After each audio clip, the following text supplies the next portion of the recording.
All right.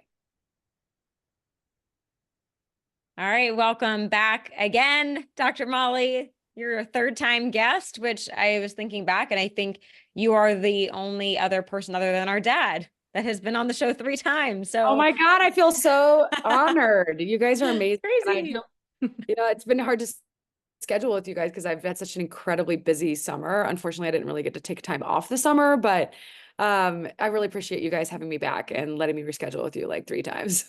Yeah. I mean, you're busy with your life's purpose. We've been talking a lot about purpose before we hit record, and you're always working on something new. And I love your passion and excitement for all of that. So excited to have you back on to share your newest adventure and all of this. And Thanks.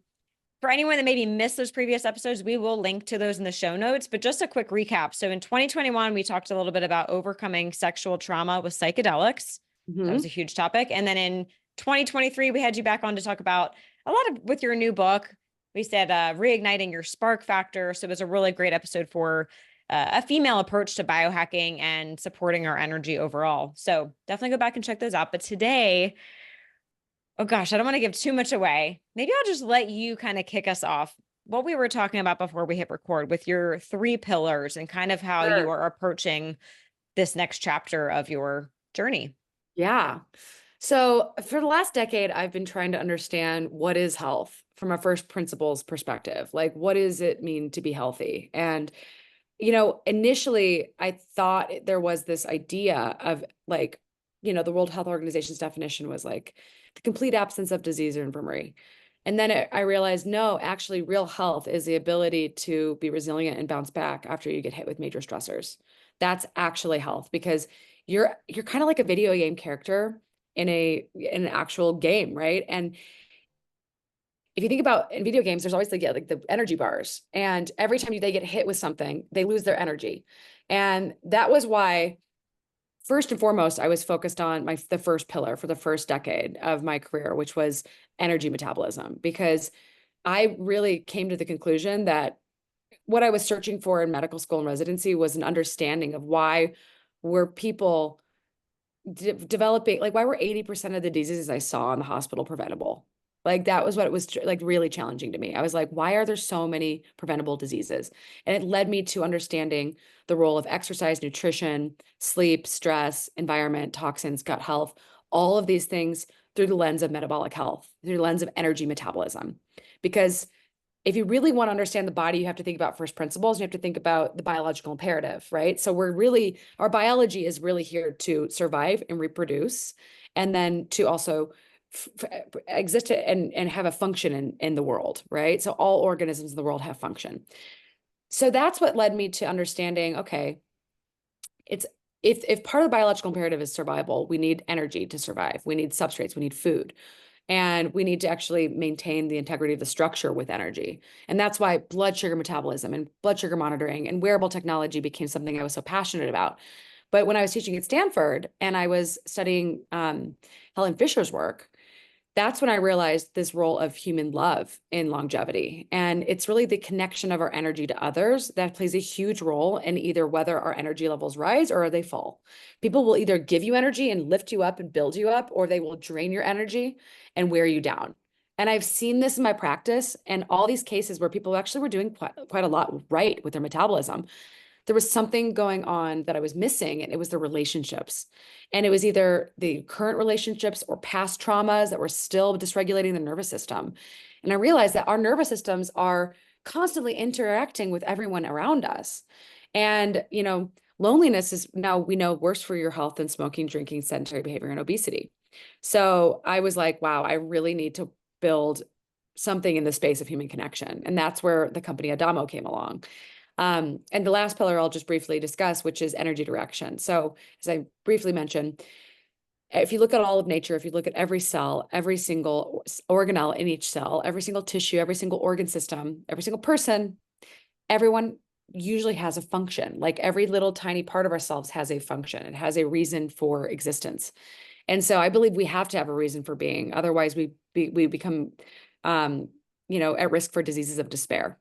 And there's a lot more diseases of despair nowadays because there's a lot of people who are struggling finding purpose in a more and more confusing world with less spirituality and less community. And it's really leading people down like a pretty dark path. So if you want to flourish, if you want to live a truly healthy life and have a ton of boundless energy, you have to optimize your energy metabolism.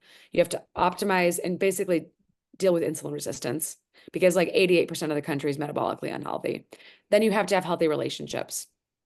And then you have to have a reason for being, a purpose of living, it's something to direct your energy towards, something to live, something that's greater than you to be in this world doing. And that's part of the reason why I have so many things that I do. Because my, to be entirely honest, like my purpose, it is like a huge, in a weird way, like my work is like it's like a support system for me. Like it gives me a reason to wake up when life is really challenging, when things are really hard, if I feel sick or if I'm having a relationship issue. I really do think having a strong sense of purpose is like a great way to like be able to work through challenging moments in life. 1000%. Yeah. Yeah. I love that. And I think we could probably spend a whole episode on cultivating purpose, I understanding purpose. know. Yeah. Because some people I think like, know. oh, my purpose is my job. And that's fine. We can find creativity and a mission and joy there. Or my purpose is having children. Also valid. But Yeah, it's the a real greater than us. a big purpose. Yeah. So I'm kind of curious because you kept saying function, like we all have a function. How much does the function of reproduction God, have to do with our health and our purpose? Yes. Okay, great segue, Lauren. So women, whether they have kids or not, so much of your health is driven by your biological imperative to reproduce, even if you don't have kids. Your entire body's life is oriented around your survival and you making more people. And so all of your hormones are constantly trying to trick you into reproduction, whether you want to have a kid or not. Like every month, your body is going through this cycle of like, am I going to get pregnant? Is it possible that I can get pregnant? Did I get pregnant? Oh, I'm not pregnant. Shoot. And then you're going through the luteal phase and the menstrual phase, and then your body's like punishing you for not getting pregnant. It's like, come on, God. Like, why?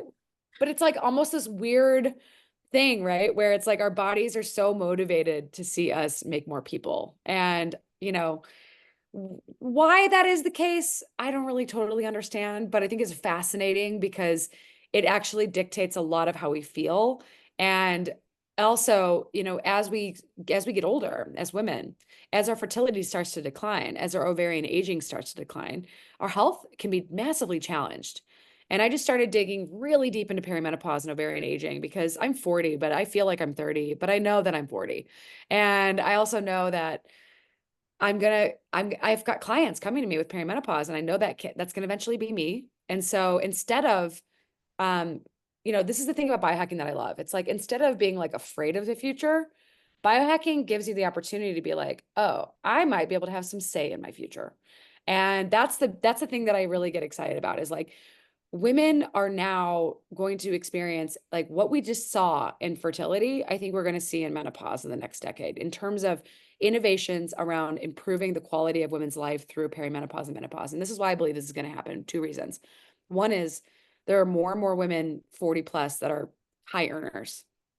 41% of households are women are the breadwinners. That's a lot.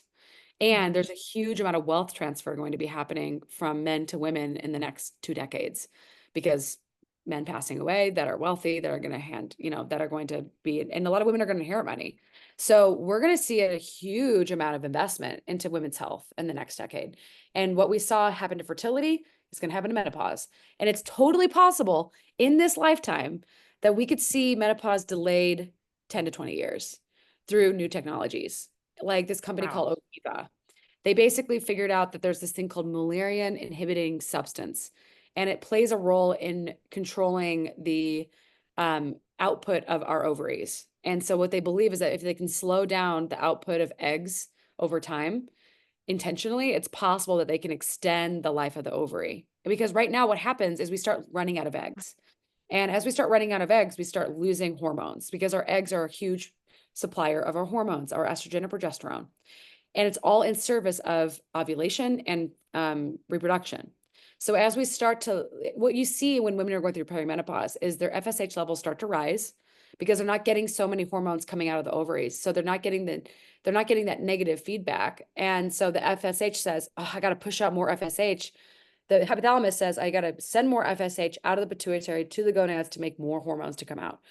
And this is similar. This is actually similarly what happens in insulin resistance when a body is not making when a cell is not able to recognize as much insulin, the brain starts to the body starts to say, okay, I'm going to go pump out more insulin because the cells are not recognizing it. Well, the cells are technically still recognizing estrogen. The problem is they're not making as much.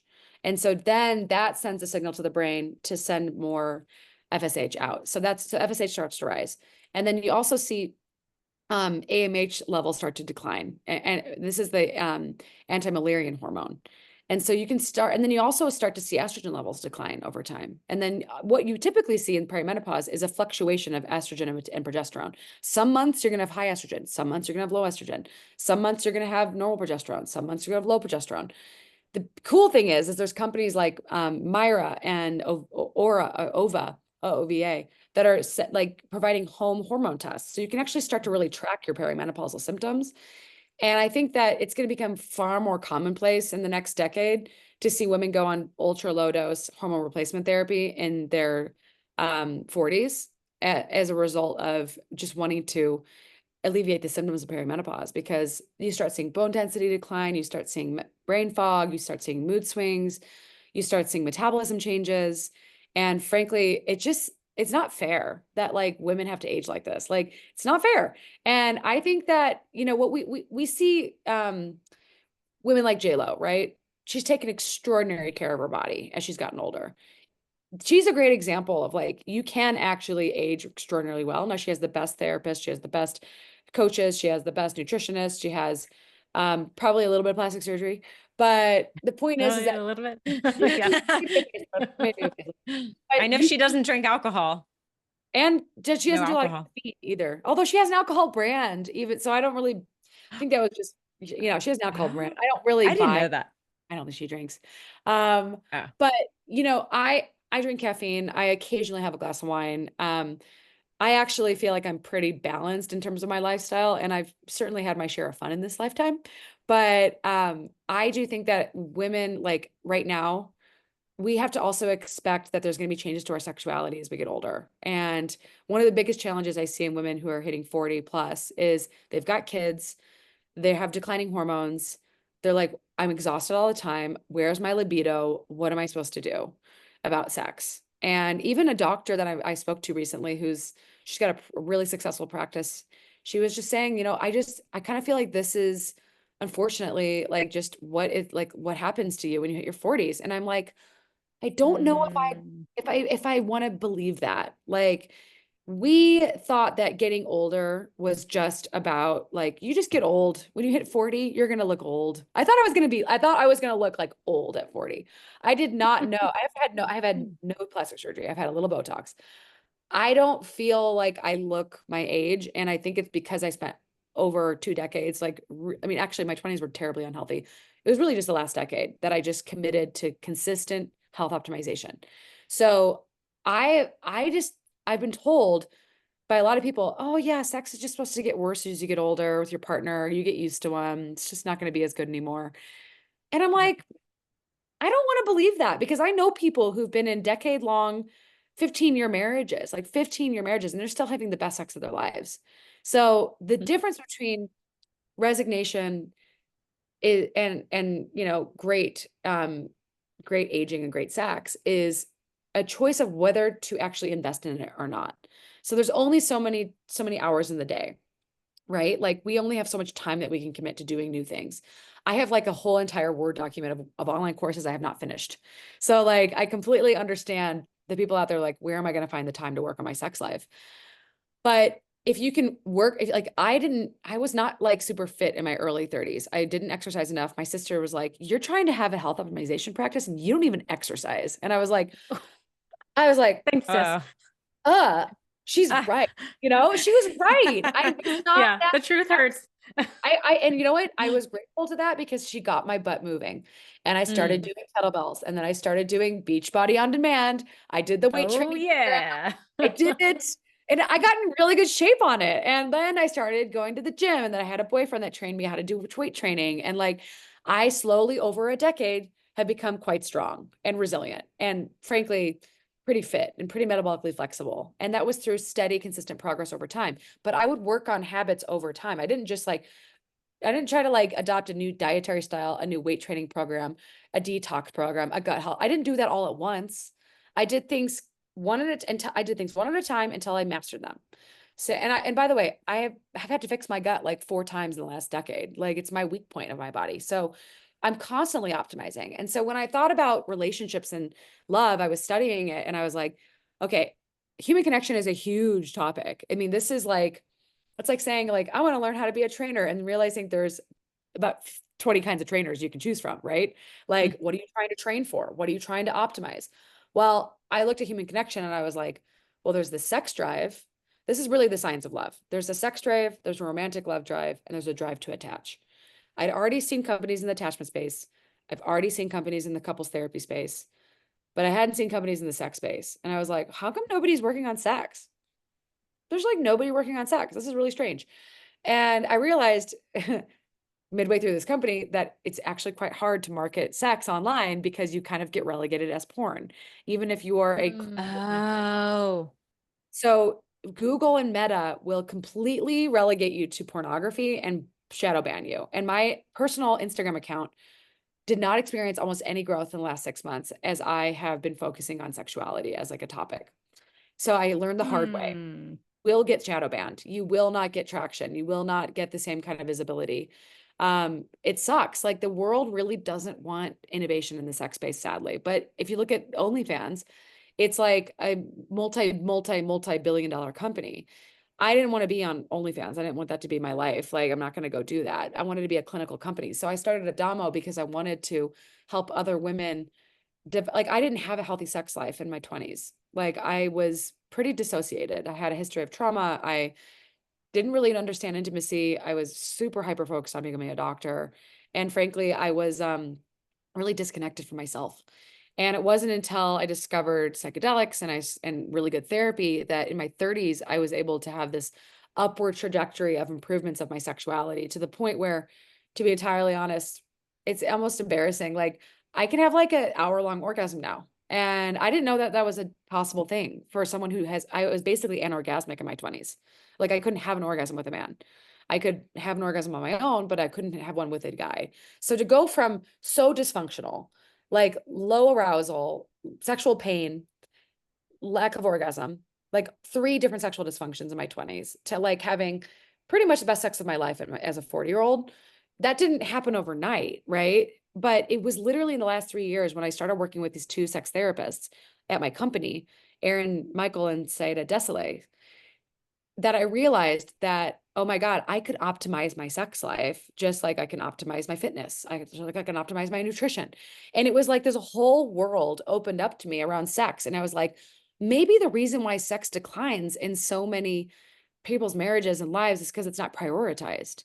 Like, how many people Yeah. have a kid, stop exercising? How many people have a kid and stop eating healthy? How many people have like a new job and they're working 12 hours a day and they're barely feeding themselves? Like, where your energy goes, you're going to see either growth where energy is not going, you're going to see lack of growth, right? Like, energy is Sure. fundamental for any type of growth or change.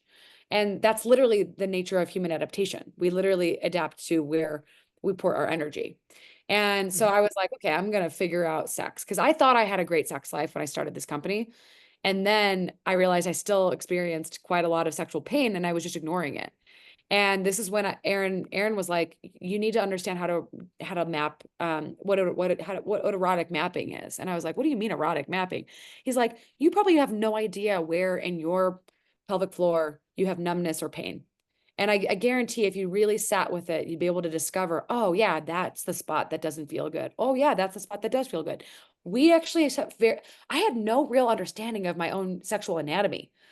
I didn't even realize that the clitoris hadn't been properly mapped until 2007. Okay. Like we didn't even have a crazy. proper map of the clitoris. Like we didn't even know where it was, let alone how large it was. And I had no idea of like the fact that there was different kinds of orgasms you could have. I started working with this advisor, Barry Kamasurak, and he's like a world expert in orgasm. And I was like, Barry, I have these kinds of weird orgasmic experiences that I can't explain through any of the literature. Do you know what this means? And he's like, oh yeah, that's an orgasm. And I'm like, how is that an orgasm? He's like, well, an orgasm is just the release of attention, is the release of tension, um and the end result is pleasure.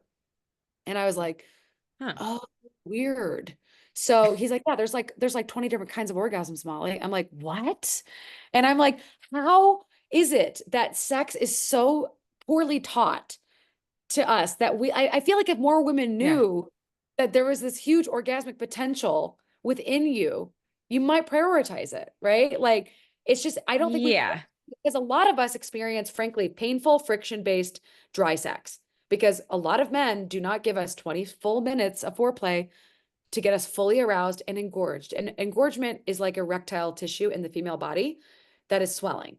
You actually need that for proper pleasure because your clitoris is erectile tissue, just like your a Right. penis is, right? Susan Bratton calls it your lady boner. She's like, You have you need 20 yes. minutes to get your lady boner. And yeah, you're right. Men are like, let's just jump right in. You're like, set the timer. I need 20 minutes. Right. I need my boner. I Yeah. actually broke up with somebody once because he wouldn't slow down. He just like, it was like always like straight into sex. And I was like, I'm done. I'm Not done. working. It's not like the movies.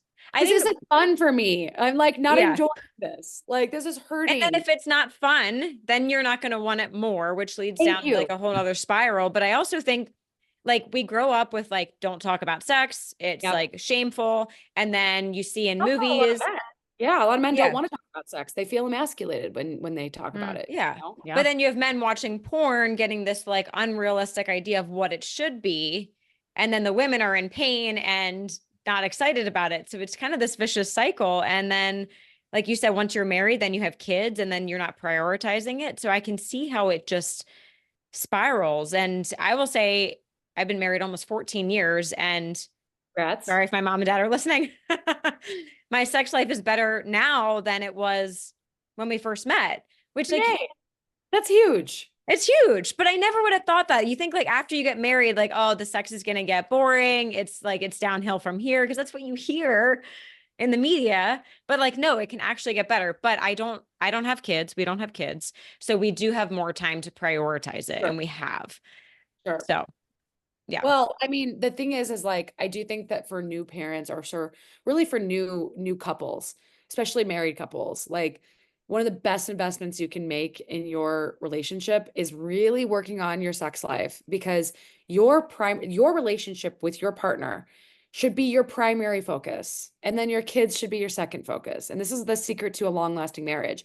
The problems I see in the world is often people prioritize their kids over their partner. And this happens with women all the time. And I have to say that, like, I'm not trying to shame women here because raising kids is really hard. Like it's worth at least $185,000 a year of an income. That's how hard it is. Like it should be a high paid job. It should be seen as a high paid job. It's the ultimate human purpose for a woman. But that doesn't mean that's not to say that if you don't have kids, you're not purposeful or valuable. It's just, I think we undervalue motherhood.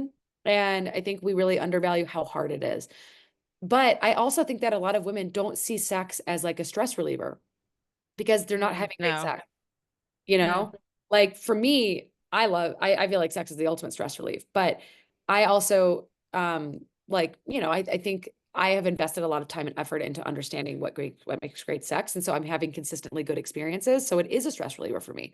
Now, for somebody who is having consistently painful, friction-based, dry sex with a partner, you're not going to look forward to that regularly. It's going to seem like a chore and it's going to seem like work because you're going to be like, oh, I don't really want to do this.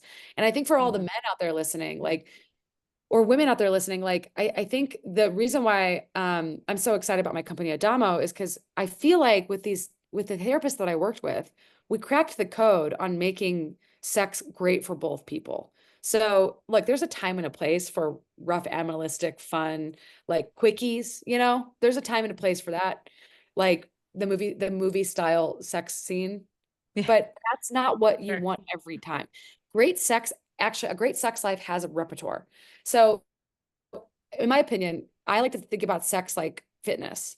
So if you're trying to get into a fitness regimen, you're going to learn a certain type of fitness, and then you're going to get adapted to that. And then you're going to figure out, okay, I know how to do that now.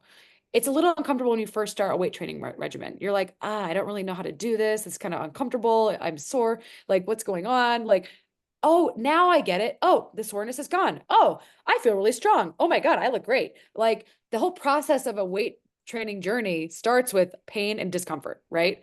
So when you're learning a new style of having sex, our program is not going to give you pain and discomfort, but it might make you a little emotionally uncomfortable in the very beginning because you're like, oh, I'm learning a new dance. I don't know how to dance like this. This is weird. You know, it's like we're teaching you to go from friction-based sex to suction-based sex. We're teaching you to go from just having sex to like really reading your partner and being like, does this partner want what I want? Am I reading them properly? Is their body language saying that they are excited about this? Can I read their arousal cues? Do I know my arousal cues? Do I know that their body language is saying this, yes, I'm open to this? Or is their body language saying, no, I really don't really want this right now? And this entire language of sexual communication, most couples do not have. I didn't even have. And I didn't even realize there was a whole new vocabulary I could learn around sex because most of what I was taught was stuff that I read in Cosmopolitan magazine and saw in porn growing up. And frankly, it was all performative. It was all about pleasing the man. And I was like, wait, what about me? What about my pleasure? What about my joy? And the beauty of the Adamo Method is that it actually can make a man and a woman far more in love. Like we actually measured the improvements in a lot of different outcomes. One of the things it can do is can actually like literally statistically significantly increase feelings of romantic love between partners, which is passion and intimacy. We studied attached couples. So we didn't actually see attachment improve over we saw it maybe go up like 3%, but we saw real love improve between people. So that's a big thing. But I know a lot of men want to be better lovers, but they don't really know where to start. They're like, well, how do I actually how do I actually give her a better experience? And we actually saw statistically significant improvements in orgasm quality and orgasm frequency. So everybody was having more orgasms and better quality orgasms.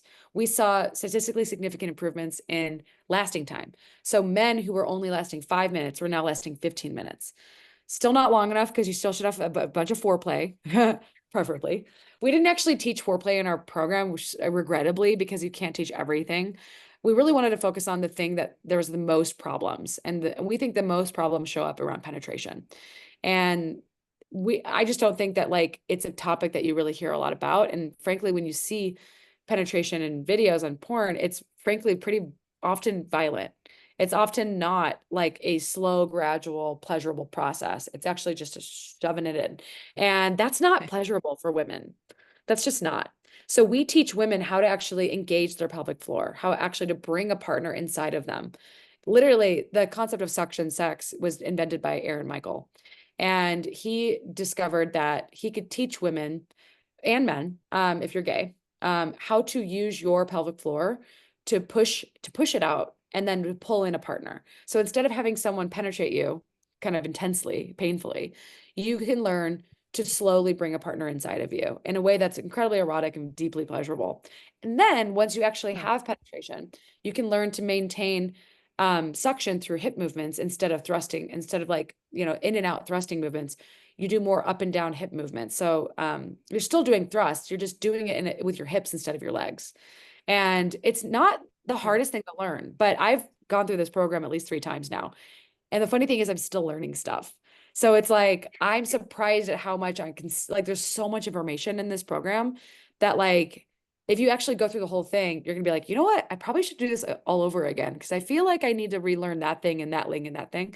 But I think we're just kind of at the very beginning of an understanding that sexual health optimization is possible. You can teach people how to have sex. Masters and Johnson didn't believe that when they were studying sex before everyone else, and they were like, Yeah. sex cannot be taught. It's not teachable. we're like, no, no, no, no. Like sex can Wait a minute. totally teach Yeah. people how to have sex. And in Yeah. fact, Needs to be done. it needs to be done. And learning new skills can make you a much better partner. It can make you a much more connected couple. It can give you far more sexual satisfaction. I mean, we saw sexual satisfaction rates were off the charts. And a lot more arousal. So like that lady boner that you want, like can happen faster. We can actually I reliably improve the chances of developing full arousal a lot faster than 20 minutes because you can learn to push out your pelvic floor and actually direct blood flow and energy to your pelvic floor and learn to breathe with your pelvic floor. And that whole process is outlined in our program. Amazing. Cool. I have a lot of specific questions about the program, but I'm just curious, beyond sexual pleasure, what other health benefits are we seeing going through this program? Like if the motivation is not just sexual pleasure, it's more holistic zooming out. I want a better life, longevity. Well, What are so we here's gonna the feel? thing. So, Yeah. as women get older and you hit your perimenopause and menopause years, your vaginal tissues can thin. And so intense friction-based sexual contact can actually lead to tears. And that's not pleasurable for women. And I've actually seen this in both men and women where they're complaining to me that they're literally experiencing the effects of friction on their genitals, which is contributing to pain and discomfort. So we believe that this program can make a big difference in the amount of pleasure a woman can get and and actually reducing pain through penetrative sex as her body's changing as she's aging. And that's one of the reasons why I think a lot of women stop having as much sex as they get older because it doesn't feel as good. We think we can actually mitigate that change and teach people that just because your body's changing doesn't mean that your sex life has to completely go to crap. But the big one, I mean, the big thing that I think is worth thinking about is like, sexual dysfunction is basically described by like like lack of desire, lack of arousal. So lack of desire is like lack of mental arousal. And then lack of arousal is like lack of lubrication and lack of engorgement, right? So one of the most interesting things we saw in our study, which was very surprising, was we actually saw sexual desire go down and sexual satisfaction and orgasm go up. And we have a theory on this, and that's that we believe that if you went from like a really unhealthy dietary style to eating consistently healthy, and your body stopped going into the craving state constantly, where you're like constantly craving something that is unhealthy. Well, we believe that we know that we can improve receptive desire, but all of the questionnaires that are used right now to measure sexual desire are really based on spontaneous desire. And so we believe that if you're having consistent, regular, healthy, satisfying, orgasm-producing sex, you actually are just more satisfied. And with that satisfaction, you're not going to have this craving for something that isn't what's best for you. You start to just like become accustomed to having regular, healthy sex. And that's what we really want people to learn through this program, is that we want you to develop healthy, regular sex as a sex life, like as a lifestyle. And so Aaron and Sayeda, who are a couple, they're the therapists that, developed the method with our company. They have sex twice a day just because they like to do it. They just like it's like their sexual well-being practices. They have a podcast. They will teach you a ton, but they look at it as like this is part of their wellness routine. I think we should look at sex not as a chore, but as like a part of our wellness routine. Like this is part of our ability to stay healthy and well. It shouldn't be seen as like an obligation. It should be seen as like, I love going on long walks because when I get more steps, I have a better mental health. I like meditating twice a day because when I meditate twice a day, I have more well-being. I have more resourcefulness. I like getting really good rest every night because it makes me feel really good. If you get really good rest every night, you're not tired every night, right? Same thing with having really good, regular, happy, healthy sex. You're not going to be craving. You're going to be like, you know what? I'm really satisfied with this. This is great. Like this feels good. I'm stoked about my sex life. And I want people to like leave the taboos at the door and just start to accept sex as like a part of your human flourishing. This is a part of human nature. This is a part of every animal in nature does this. And it's something that can be a beautiful part of our lives. But I think because we look at it as like this energy taxing chore that drains us, because a lot of sex can be that way. It's not seen as this thing that can actually liberate you and give you more energy and give you more well-being and less stress and more joy and more intimacy and more love. And that's what I want people to realize. And that's why we built the company Adamo, because we wanted people to be able to unlock the capacity to actually see sex as something that is deeply nourishing and part of your flourishing. Yeah. I just love the nutrition analogy, like eating crap food, which your brain is like, wait, I'm not getting nutrients. I'm going to keep craving that with, when Casual we do it sex. right, your body is satisfied.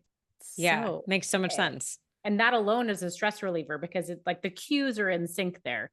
Your brain wants something. Okay. Satisfaction done. We can move on. I mean, two big levers for well-being are feeling connected and feeling well-fed, right? Like, now don't get me wrong, I fasted on Sunday and I ran and I just needed to get a lot of energy out, but I do feel my best when I'm regularly having healthy meals. And I really fast when my body tells me I need to fast, you know? Sometimes a fast is a very healthy thing to do. And sometimes taking a break from sex can, like going on a trip and not seeing your partner for a week, can really reinvigorate the novelty.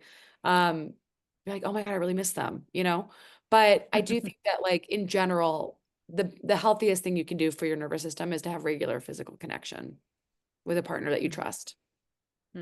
Yeah. So what if someone has, not a healthy nervous system? They don't really feel safe in their body. Yeah. This is a big issue, right? Yeah. So how do you find that safety with the connection at the same time of healing the nervous system? Yes. So we, in our program, put this thing called the chill room in the platform. And it's like all of these nervous system regulation practices, because we know that, look, 25% of women, actually, it's more like 30% of women have experienced sexual assault. 20% of college girls have been raped. 1 in 4 girls have been abused as children. There's a hell of a lot of sexual trauma, and there's a lot of dysregulated nervous systems around sex. And part of the reason why I worked with Aaron and Saida is because they both are highly trauma-informed therapists. So this entire program was informed to be was trauma-informed. And the thing is that you have to start slow. You cannot just jump into penetration.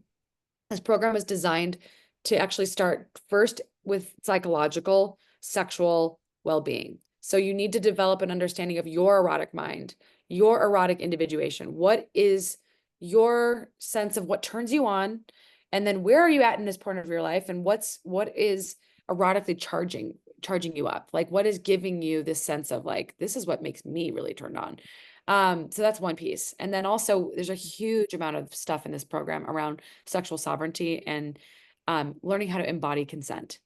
And so consent needs to be embodied, because you don't always have the capacity to speak up during sex if you've had a history of trauma. So teaching a partner to recognize what is a freeze response, teaching a partner to recognize this is a closed off, this is open, this is closed, this is open. Like, we're trying to teach people a polyvagal approach to reading body language, so that men recognize in a woman or in a man that their partner is not saying yes with their bodies, because the worst thing you can do is have sex in an unsafe context. That's what creates further dysregulation. So our goal is to actually help you create the most sense of psychological safety before you actually even begin thinking about penetration. There's a lot of practices that are designed to get your body prepared and relaxed and regulated slowly over time. And that's why we don't just rush into the sexual experience, because we really believe that this is a psychosexual somatic therapy. This is not just working on the physical realm, it's working on the mental realm. And the brain is the biggest erogenous zone. So you can't ignore the psychological context of sex ever. There's a really great book called The Erotic Mind. And I'm not even done with it yet. And the whole book is just filled with genius. And it's like, we don't fully get taught about the full landscape of erotic cues. And there's a lot of negative erotic cues, and there's a lot of positive erotic cues. But there's a lot of things that turn people on that they're ashamed about. There's a lot of things that turn people on that are totally, vanilla and sweet. And the point is that we have this whole landscape of eroticism that's not taught to us. And so one of the best things you can do for your sexual health is learn to just accept your sexuality and drop your shame. because shame is the lowest vibrational state of consciousness according to the Hawkins scale. And so many women carry so much shame. And you have to overcome that shame to really unlock the full amount of pleasure. But that first step to unlocking that shame is recognizing the drivers of your eroticism. I was raised incredibly in a very Christian town, went to Christian grade school, had a ton of shame around my sexuality for most of my life. And it wasn't until I started openly talking about, you know what? I had sexual trauma and I'm okay. I'm healed. And that was like this moment of like, I don't have to be ashamed about that anymore. And, I openly talked about, you know what? Christianity gave me a strong set of like really strong values. And it also shaped my sexuality by making me feel very bad about my sexuality. And I forgave the churches that I was a part of that trained me to believe that my sexuality is somehow bad. And that unlocked a whole nother level of openness around my sexuality. It's just letting go of shame. And the first step to letting go of shame is recognizing where it comes from. And then recognizing that oftentimes what turns us on is related to our shame. And so, the sad thing is that like we have so many complexities to our sexuality, and it's actually pretty hard to accept that and accept ourselves. But if you accept yourself fully, it's so much easier to be able to show someone else who you are in the bedroom, whatever flavor you come in. And I really love the this thing, Jaya. I don't know if you guys have heard of Jaya. You should totally have her on our on your podcast. She created the erotic blueprint, and the erotic blueprint is yeah, I've heard of that. Yeah, it's a really good framework. So there's the it basically it's really more than the erotic blueprint, because it's actually a sexual blueprint too, because it's not just about your brain, but it's also about physically what you enjoy, which I don't think she's really explained. Maybe she has, but the erotic blueprint is basically 5 different types. The first type being energetic type, which is most amount of teasing, least amount of touch. Literally, they would rather they can feel your energy, and they can get turned on and even potentially orgasm without touch. So they want to be teased and teased and teased until you just touch them. Then there's the sensual type. They love candles and like scents, and they love body oil, and they love all of their senses they love strawberries, they love like blindfolded chocolate, they love all the things that stimulate the senses. And then there's the sexual type, which is like, I just want to have sex right now in this moment. Unfortunately, if you have a different erotic blueprint than your partner, that can actually lead to problems if you don't learn to adapt to your erotic blueprint of your partner.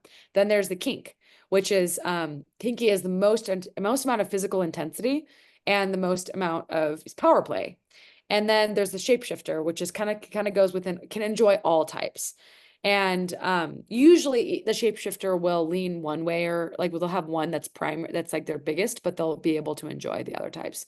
Anyway, Jaya has so many different like ways to learn about this blueprint, but it's a really good unlock for you and your partner to learn about this, because you can be like, oh my God, my partner is really into energetic sex and I'm really into sensual sex. How can we meet each other in the middle? How can I learn to bring them enormous pleasure, and how can I teach them to bring me more pleasure?